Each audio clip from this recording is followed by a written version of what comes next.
السلام عليكم ورحمة الله وبركاته نحمد الله العظيم نصلي ونصلي على رسوله الكريم أما بعد فقد قال الله تعالى في كلامه القديم والفرقان الحميد أعوذ بالله من الشيطان الرجيم بسم الله الرحمن الرحيم அல்லாஹ் தஆலாவுடைய அளப்பெரும் கிருபையினால் 5 நேர தொழுகைகளை நாம் கடைபிடித்து விடுகிறோம் அல்ஹம்துலில்லாஹ்.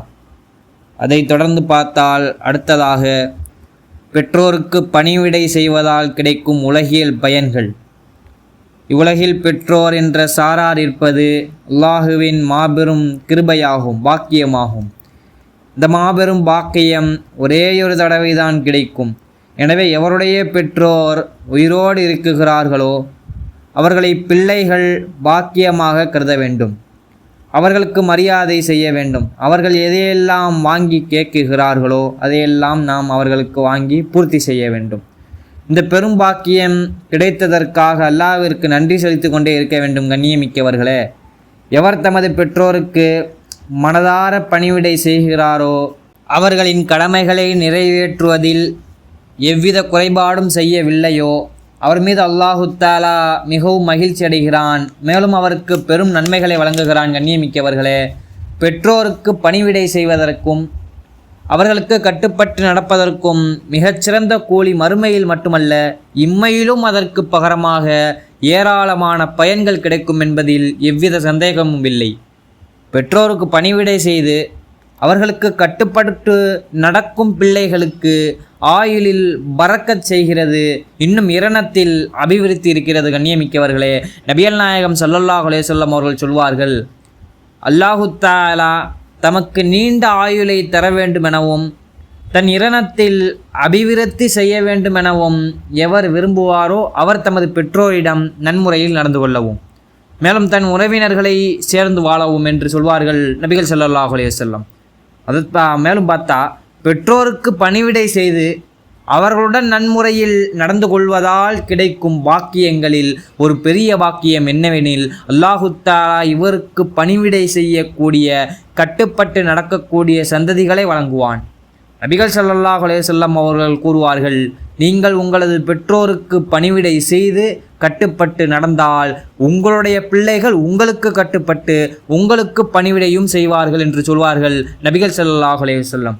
மேலும் நீங்கள் பத்தினத்தனத்துடன் இருந்தால் உங்களுடைய பெண்களும் பத்தினத்தனத்துடன் இருப்பார்கள். பெற்றோருக்கு பணிவிடை செய்வதன் காரணமாக சில வேளைகளில் பெரும் பெரும் துன்பங்களெல்லாம் விலகி போகின்றன. ஹதீஸில் ஒரு சம்பவம் எழுதப்பட்டுள்ளது. அதன் சுருக்கமாவது, முன்னொரு காலத்தில் 3 நபர்கள் எங்கோ பயணம் செய்து கொண்டிருந்தார்கள். செல்லும் வழியில் மழை பெய்ய தொடங்கியதால் அவர்கள் ஒரு மலை குகையில் ஒதுங்கி நின்றார்கள்.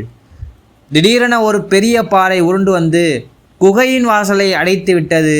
அந்த 3 நபர்களும் குகையிலிருந்து வெளியே செல்ல வழி இல்லாமல் பெரும் கவலைக்கு உள்ளானார்கள். கண்ணியமிக்கவர்களே, பிறகு அவர்கள் ஒரு ஆலோசனை செய்தார்கள். அதாவது, இந்த பாறையை அகற்றிவிட்ட நாம் வெளியே செல்வது என்பது நமது சக்திக்குட்பட்ட காரியம் அல்ல, சக்திக்கு உட்பட்ட காரியமில்லை. இதை அல்லாஹுவின் வல்லமை மட்டுமே அகற்றி நமக்கு வழி கொடுக்க முடியும். ஆகவே நாம் ஒவ்வொருவரும் செய்த பிரத்யேகமான நன்மைகளை நினைவு கூர்ந்து அதன் பொருட்டால் இந்த பாறையை அகற்றி வழி தருமாறு அல்லாஹுவிடம் துஆ செய்வோம் என்று ஆலோசனை செய்து முடித்தார்கள். அவ்வாறே அம்மூவரும் தமது வாழ்க்கையின் மிக முக்கியமான நன்மைகளை நினைவு கூர்ந்து அல்லாஹு தஆலாவிடம் அழுது துஆ செய்து ஆரம்பித்தார்கள். அவர்களில் ஒருவர், யா அல்லாஹ், எனக்கு வயோதிகத்தை அடைந்த மிகவும் பலவீனமான பெற்றோர்கள் இருந்தார்கள். மேலும் மனைவியும் சிறு சிறு பிள்ளைகளும் இருந்தார்கள். நான் ஆடு மேய்க்கக்கூடியவனாக இருந்ததால் தினமும் ஆட்டிலிருந்து பாலை கறந்து முதலில் என் பெற்றோருக்கு கொடுத்த பிறகுதான் எனது மனைவி பிள்ளைகளுக்கு கொடுப்பேன். ஒரு நாள் நான் பாலை கறந்து கொண்டு வருவதற்குள் எனது பெற்றோர் உறங்கிவிட்டார்கள். அவர்களை உறக்கத்திலிருந்து எழுப்பி பாலை புகட்டவும் எனக்கு மனம் வரவில்லை. அவர்களுக்கு பாலை புகட்டாமல் என் மனைவி மக்களுக்கு பாலை கொடுக்கவும் எனக்கு மனம் வரவில்லை. எனது சிறு பிள்ளைகள் என் காலை பிடித்து கொண்டு பசியால் அழுது கொண்டிருக்கிறார்கள் என்று சொன்னார்கள். நான் பால் நிரம்பிய கோப்பையை கையில் ஏந்திய நிலையில் இரவு முழுவதும் என் பெற்றோரின் தலைமாட்டிலேயே நின்று கொண்டிருந்தேன். சுபுகு நேரமும் வந்துவிட்டது. யா அல்லாஹ், நான் இந்த காரியத்தை உனது பொருத்தத்திற்காக மட்டுமே செய்திருந்தால் இந்த பாறையை அகற்றி எங்களுக்கு வழிதரச் செய்வாயாக என்று துவா செய்தார். உடனே பாறை சற்று விலகியது. அல்லாஹு அக்பர். பிறகு 2வது 3வது நபர்களும் தமது நன்மைகளை நினைவு கூர்ந்து அதன் பொருட்டால் பாறையை அகற்றி தருமாறு அல்லாஹு தாலாவிடம் துவா செய்தார்கள். அல்லாஹுவின் கிருபையால் பாறை முழுவதும் நகன்று அவர்களுக்கு வழி கொடுத்தது. கண்ணியமிக்கவர்களே, ஆக பெற்றோர்களுக்கு பணிவிடை செய்வதும் அவர்களுக்கு கட்டுப்பட்டு நடப்பதும் இல்மை மறுமை ஈருலகிலும் ஈடேற்றத்திற்கு காரணமாக அமையும் என்பதில் கிஞ்சிற்றும் சந்தேகமில்லை. மேலும் பெற்றோரின் பொருத்தத்தை நாடி செய்யப்படும் ஒவ்வொரு காரியத்தின் காரணமாக பெரும் பெரும் சோதனைகளும் விலகி போகின்றது. கண்ணியமிக்கவர்களே, எனவே நாம் பெற்றோருக்கு அதிகமாக அவர்களின் தேவைகளை பூர்த்தி செய்ய வேண்டும். மட்டுமல்லாமல் அவர்கள் மனம் நோகும்படியாக எந்த வார்த்தைகளையும் பேசிடக்கூடாது. அல்லாஹு தாலா நம் உள்ளத்தில் அந்த நல்ல எண்ணங்களை உதிக்கச் செய்து அதன்படி வாழக்கூடிய பாக்கியத்தை அல்லாஹு தாலா நம்மளுக்கு தந்தருள் புரிவானாக என்று துவா செய்தவனாக இவ்வுரையை நிறைவு செய்கிறேன். வாஹிரு தஹ்வானா அனில் அல்ஹம்துலில்லாஹி ரப்பில் ஆலமீன். அஸ்ஸலாமு அலைக்கும் வரஹ்மத்துல்லாஹி வபரகாத்துஹு.